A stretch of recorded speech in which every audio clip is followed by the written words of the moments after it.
नमस्कार सभी दोस्तों को मेरा प्रणाम। आज हम कक्षा 10 विषय हिंदी द्वितीय भाषा और उसका प्रथम काव्य जिसका नाम है प्रभु जी तुम चंदन हम पानी, इसके बारे में हम चर्चा करने वाले हैं। तो चलिए शुरू करते हैं। सबसे पहले हम टाइटल की बात करते हैं, यानी शीर्षक की बात करते हैं कि प्रभु जी तुम चंदन हम पानी। इसमें कवि कहते हैं कि भगवान और भक्त के बीच की जो निकटता है, पूरकता है और जो अटूट संबंध है, उसके बारे में चर्चा की है। तो ये शीर्षक की बात हुई। अब हम कवि के बारे में बात करें तो कवि का नाम है रविदास। वैसे रविदास को रविदास के नाम से भी जाना जाता है। उनका जन्म सन 1388 और निधन के बारे में अनुमानित ये लगाया जा सकता है कि उनका निधन 1518 में उनका निधन माना जाता है। संत कवि रविदास ये कवि है इनके, और वो कबीर के समकालीन महान संत माने जाते हैं। ये माना जाता है कि संत रामानंद जी के शिष्यों में से एक थे और ये काशी में रहते थे।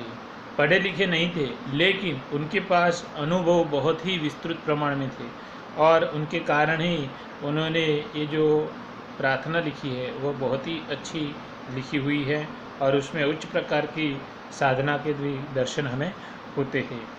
उनके पदों में अनन्य भक्तिभाव की अभिव्यक्ति भी है। संत कवि रविदास ने भक्त और भगवान की अटूट संबंध की पुष्टि अपने पदों के माध्यम से की है। आत्मा और परमात्मा का मिलन सोने में सुगंध की भांति उत्तम बतलाया है। उनके पद बहुत ही लोकप्रिय है। उनके कुछ पद गुरु ग्रंथ साहिब में संग्रहित है। बोलचाल की सरल और सहज भाषा में उन्होंने 200 से अधिक पद दिए गए हैं। यहाँ संकलित पद में रविदास कहते हैं कि प्रभु जी मैं हर हाल में आपके निकट रहता हूँ। मुझे आपकी भक्ति से प्रभुमय बनना है। मैं आपका दास, आपकी प्रतीति चाहता हूँ। यहाँ आत्मा और परमात्मा की अद्वैतता वर्णित की गई है। तो ये प्रभु जी तुम चंदन हम पानी, ये जो प्रार्थना है उसका प्राथमिक परिचय हमने आपको दिया। और साहित्य प्रकार के बारे में चर्चा करें तो प्रभु जी तुम चंदन हम पानी ये प्रार्थना गीत है। जब भी कोई भी कार्य अध्ययन अध्यापन का हो या फिर शाला का हो या फिर हमारे जीवन में जो भी हम कार्य करते हैं उसमें सबसे पहले शुरुआत हम मांगलिक कार्यों से ही करते हैं। जैसे हमारी पाठशाला शुरू होती है तो सबसे पहले प्रार्थना की जाती है।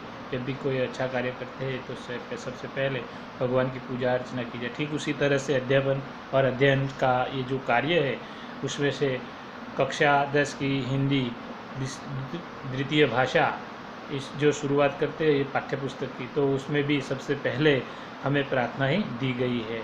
तो दोस्तों ये हमारा कक्षा 10 का ये पहला वीडियो है। मैं आशा करता हूँ कि आप लोगों को अच्छा लगा होगा और इसको लाइक और शेयर कर दीजिए। बस इतना ही। धन्यवाद। नमस्कार। जय हिंद।